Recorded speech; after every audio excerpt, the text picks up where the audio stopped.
I stand unmoving in front of the door to the nurse's office for what feels like at least a dozen minutes or so.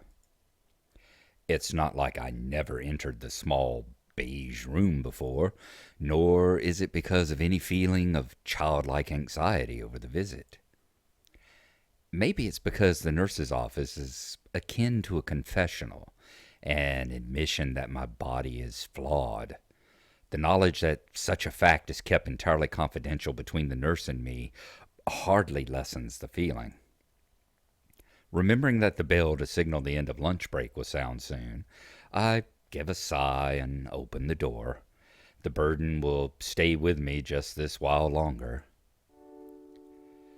Well, now, if it isn't Nakai, good to see you.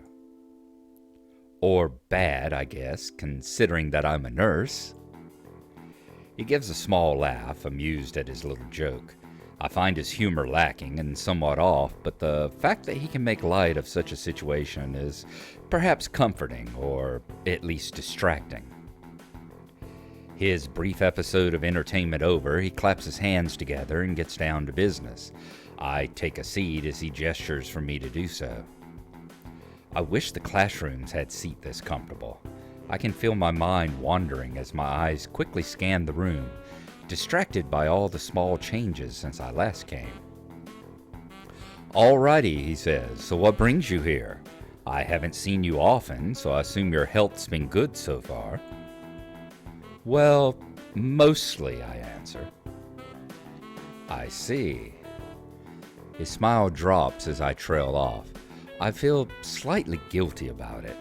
It's these moments where I can't rationally call myself normal that make me so reluctant to see the nurse. They're an admission that I'm different from everyone else.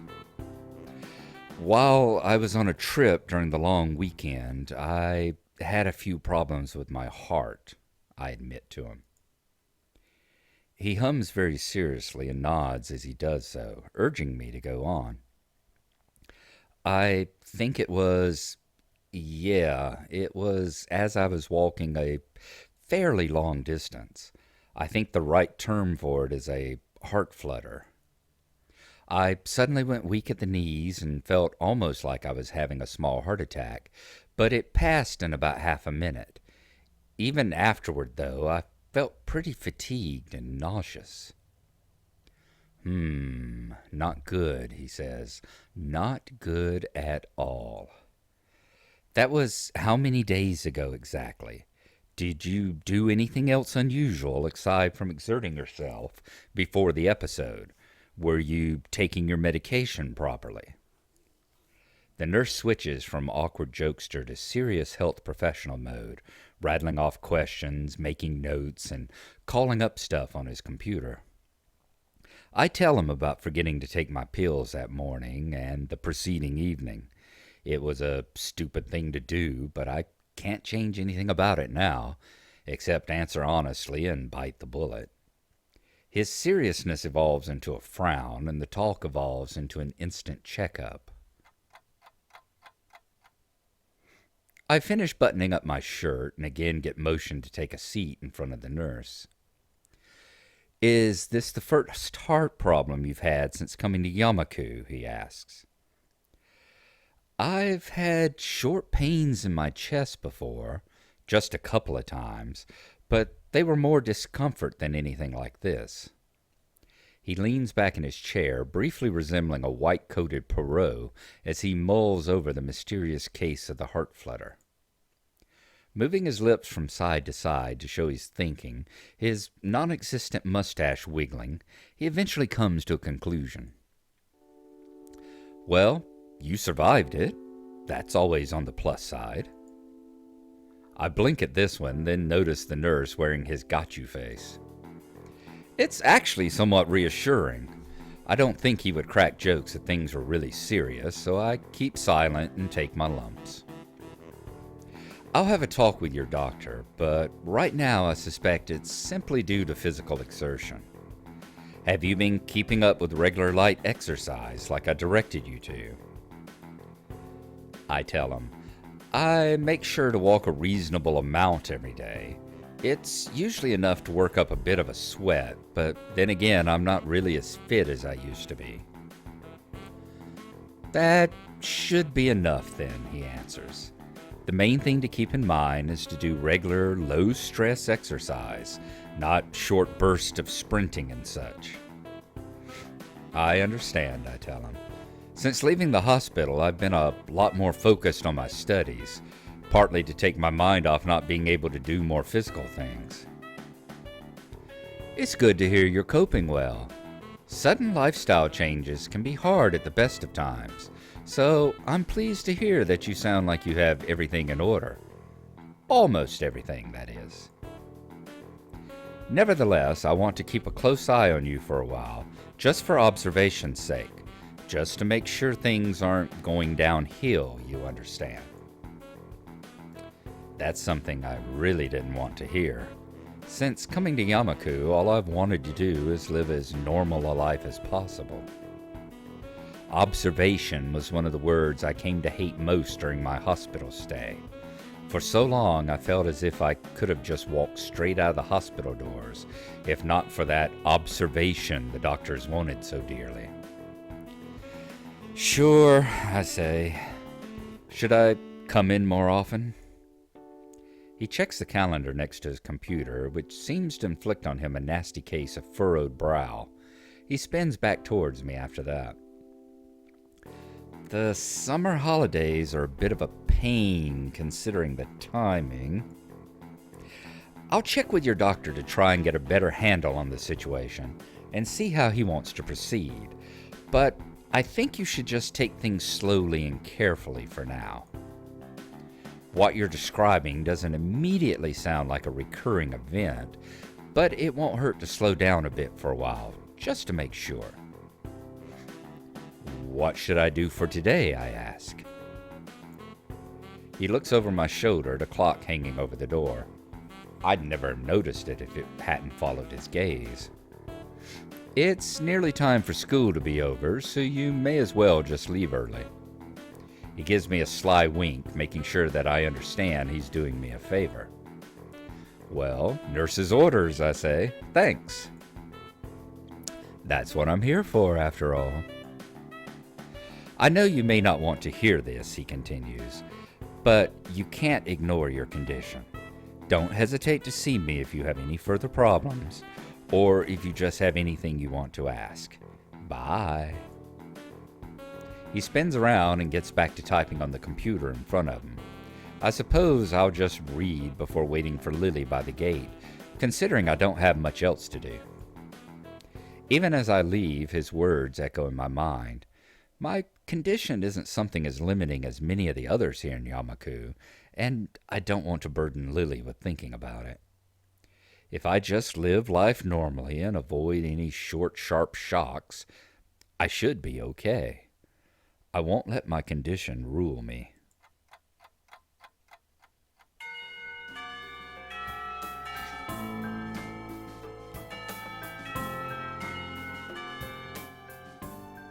Lily comes into view soon after the bells heralding the end of the school day ring out. She says farewell to a number of her classmates headed in the other direction before beginning her weekly trip to the convenience store. Afternoon, Lily. The immediate warm smile and relaxed demeanor she assumes upon noticing my presence are unexpectedly welcome. Hello, Hisao. Good afternoon to you, too. She hesitates for a second, but eventually deigns to tilt her face forward and close her eyes. My lips meet hers with a measure of slight trepidation before we move off, hand in hand. The fact that we're so close in height is somewhat useful at times, there being no need for either of us to turn our heads upwards or downwards in order to meet the others. It doesn't take much time to leave the noise of the other students far behind us, the tapping of Lily's cane in her free hand the only sound to be heard.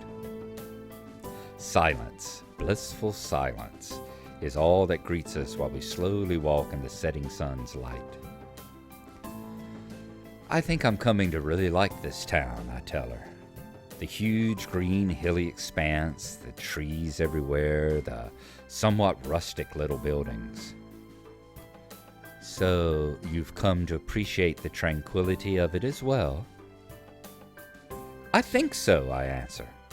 I came from a metropolitan city near Tokyo, so the quiet of this town really alienated me when I first arrived. After a while, it became really nice, though. I think I prefer it to the hustle and bustle of my home city now. Lily answers, while I preferred the quiet of such a rural town even when I first arrived, I suppose I had the advantage of growing up in a quiet area before I came. Hanako said the surroundings are very pretty too. Lily may say such a thing quite easily, but each time she mentions how others describe sights around her as beautiful or pretty, I feel a little put off.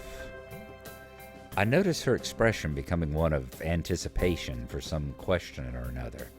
She always has a good sense for when somebody's not saying something that's on their mind, so I may as well speak up. I was kind of wondering how to put this. Do you ever regret that you can't see what things look like for themselves? It's just something I've been thinking about.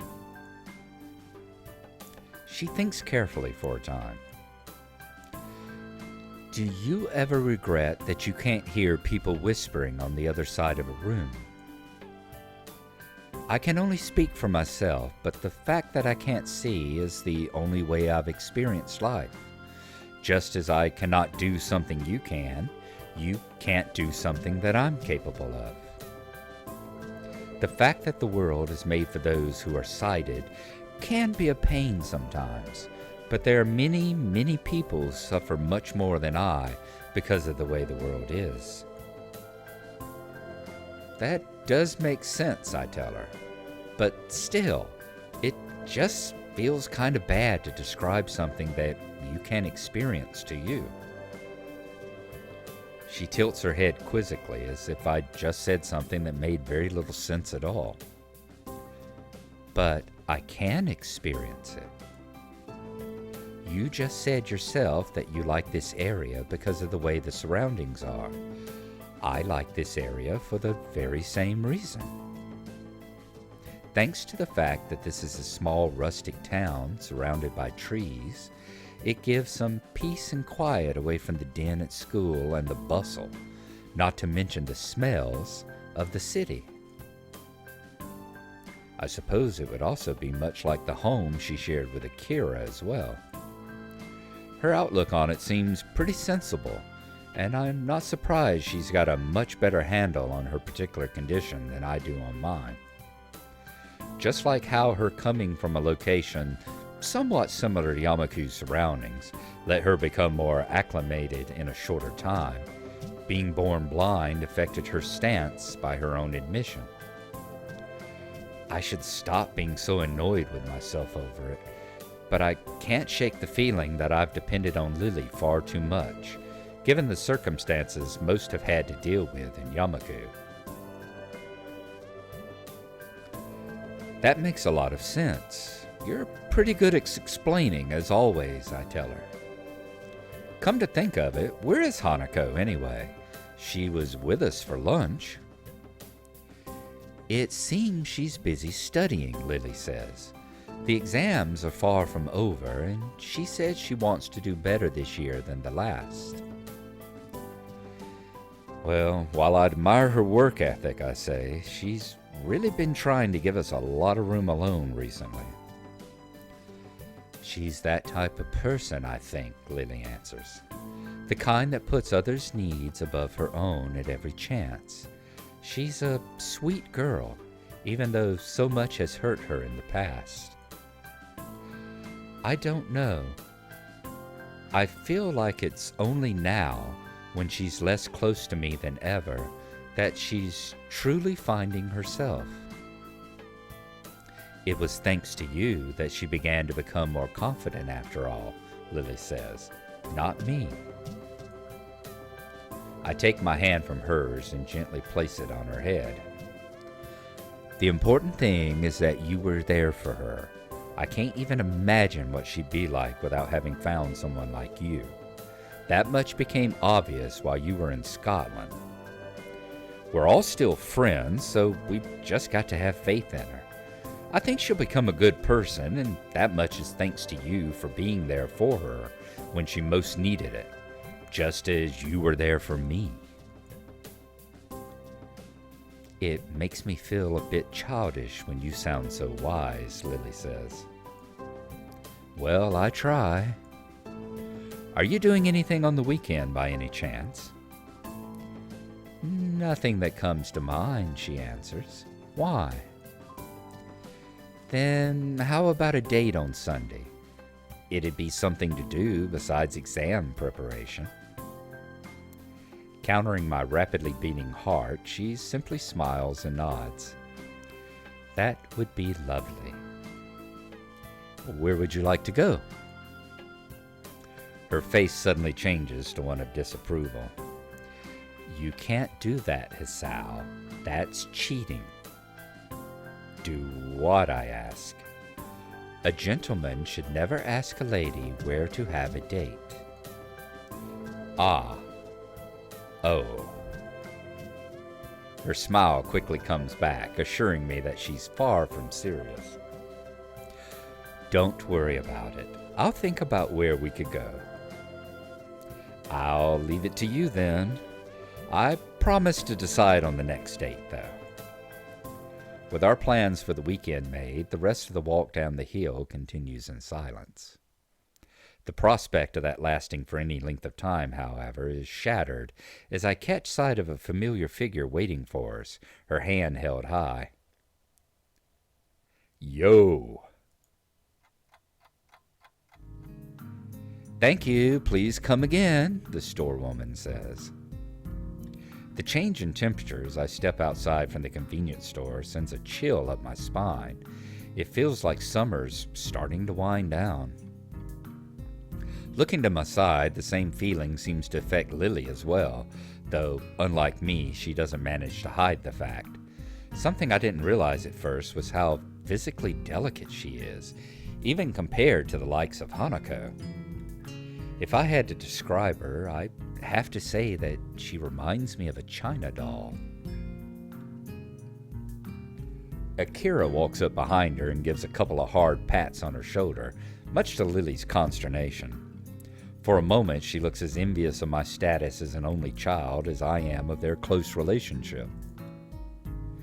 They talk between themselves for a few moments as I sort out my bags, their voices too low for me to catch, but eventually they break off and we begin the walk back to school. Ah, it feels good to be out of that damned office, Akira says. You kids don't know how good you have it here. Kids, Lily says. You too, then. Kids grow up so fast nowadays. You're not old enough to say that, Lily replies. I don't know.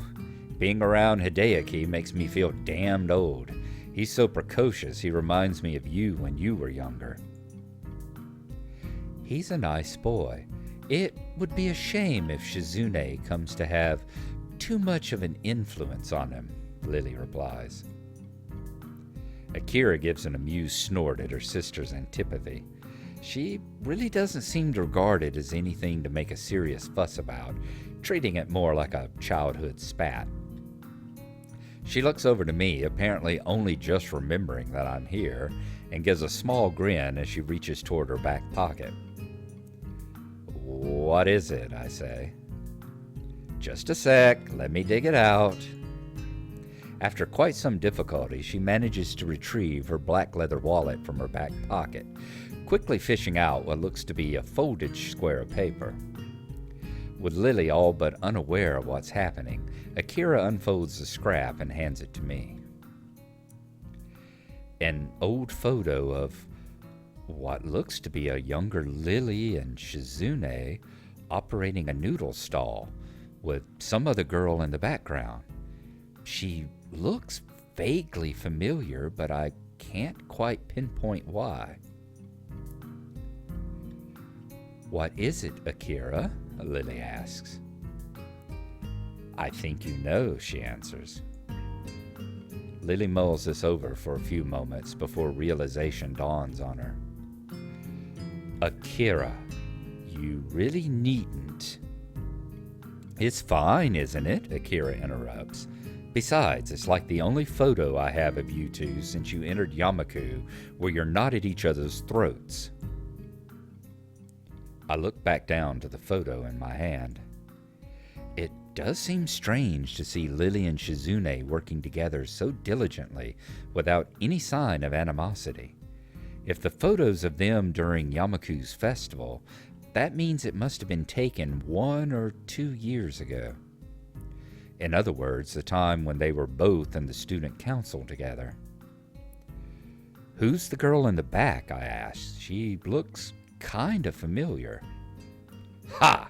Akira says. I knew you wouldn't recognize her. It's Misha before she went and dyed her hair pink. That's Misha? No way! It feels extremely strange to see Misha without her so very distinctive hairstyle. Judging from Akira's tone, she doesn't take favorably to Misha's idea of fashion. I suppose that fact just accentuates how odd the situation looks. To think they were so friendly in the past. I wish I could do something to mend their relationship. You're being very quiet, Hisao, Lily interrupts. It just feels kind of strange to see you all so friendly like this. Lily moves to say something, but stops herself.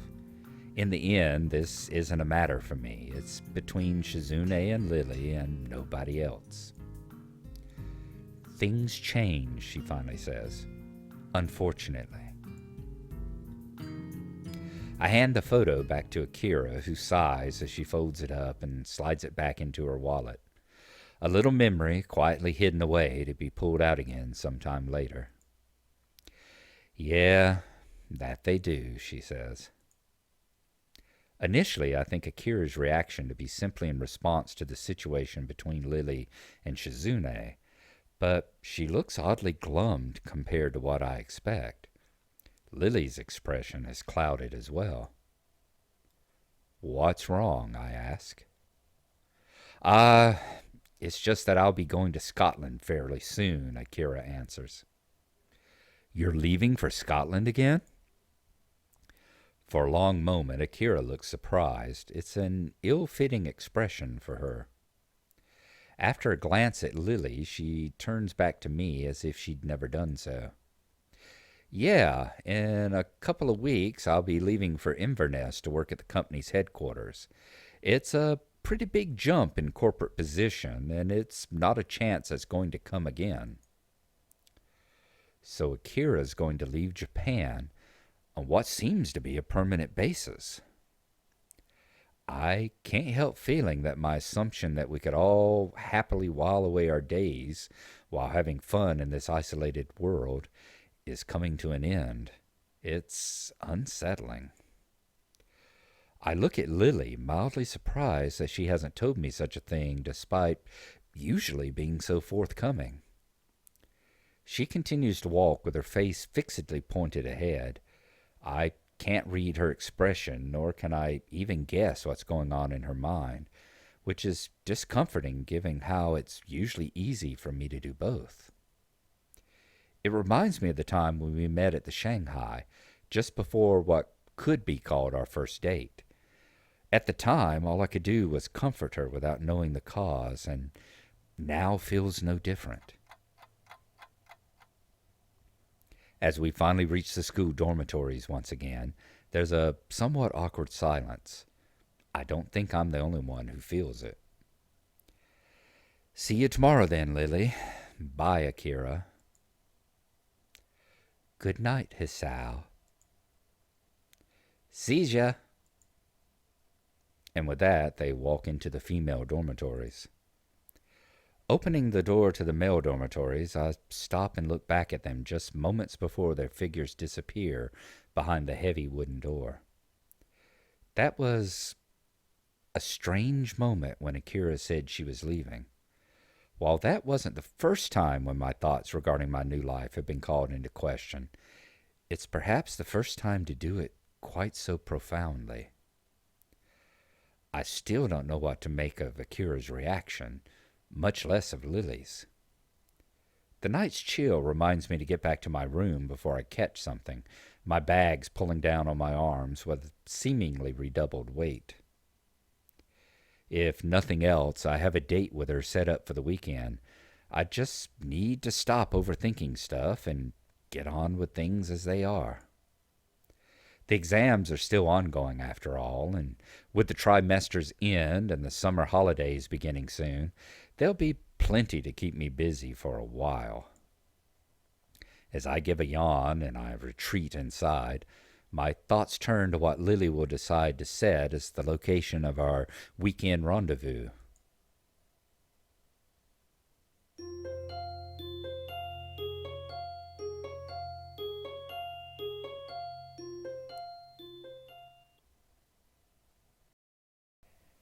So we go to see the nurse, finally seeing him after all this time. I compare and contrast it to Emmy's path, where we were seeing him on a daily basis while we were running, and he was checking our heart to make sure there was nothing going on. And this one, we barely spoken to him. As I said, the difference in the pathways are so extreme, really.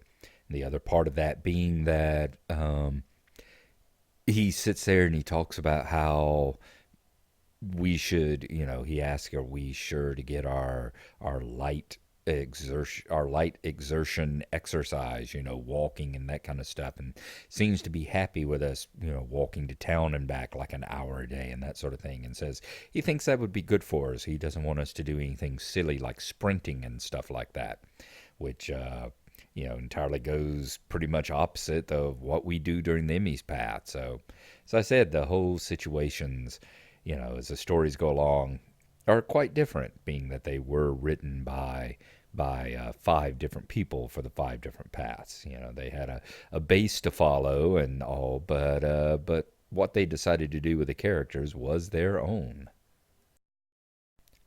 We join up with Lily on the walk down to town and have another conversation with her about her lack of sight, which I think is totally appropriate. If I was in love with a blind girl, I would want to know what she feels about her blindness and how she reacts to it and what she copes and all this other stuff. I don't have any problem with Hisao asking these questions at all. And it's good to get to things like that where he says, do you ever feel bad because you can't experience the beauty of the place? And she says, I do experience the beauty. You see it as the pretty colors and everything else, and says, I feel the same beauty you feel because I like the silence. I like the fact that the trees muffle the sound, and because the trees and the grass give such a wonderful smell and all. So it opens up his eyes and allows him to kind of experience how the world works in a different way.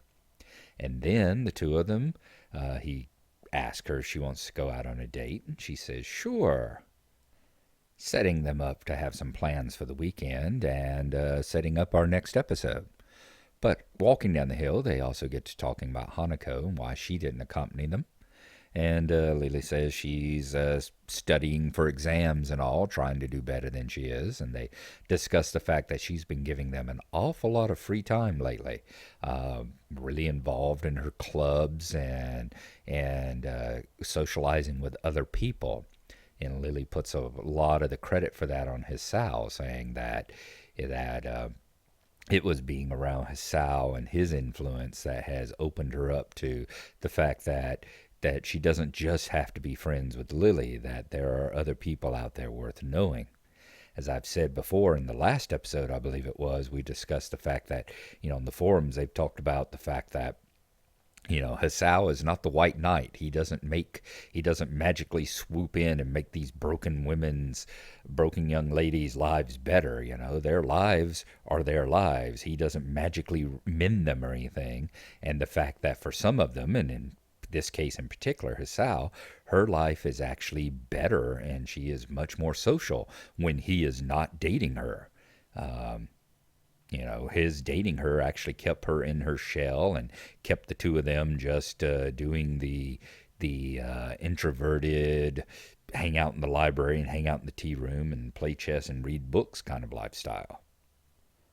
Along a similar note about changes in lifestyle, Akira talks about how she feels old hanging around with Hideaki and all, and how precocious she is, and pulls out a picture to when Lily makes a comment about hoping Shizune doesn't influence the boy too much. Kira pulls out a picture from the past, a year or two ago, when Shizune and Lily were still good friends. As she says, it's the only picture I have of you when you weren't at each other's throats. And also, amazingly enough, a picture of a long brown haired Misha in the background as well. So the three of them all used to be friends. And along with that, something to look forward to into the Shizune path, which we're not going to do anytime soon. As I've said, I am going to take a little break from this as soon as we finish up Lily, but we will get around to Shizune, and perhaps we will find out why Misha looks so strikingly different now. Another thing about Japanese culture is that traditionally in like Japanese plays and stories and stuff, whenever a person has a dramatic lifestyle change, they change their hair, they cut it or change the style, goes from long hair to short hair, that sort of thing. That is, part of their symbolism of having a huge change in your life. So we can maybe find out why Misha has changed so dramatically. And continuing the theme of huge life changes, we find out that Akira is leaving for Scotland again, seemingly on a semi permanent basis, being that she's been offered a position at the Home Office and says this won't come around again. So we seem quite surprised by it, and she seems quite surprised that we haven't heard anything about it, which causes us, as she glances at Lily, this causes us to look at Lily and causes us to be rather concerned and disturbed that for the first time in a very, very long time, we can't read Lily's face. We can't tell what's on her mind and what her emotions are. She seems to have slapped on her unmoving porcelain mask.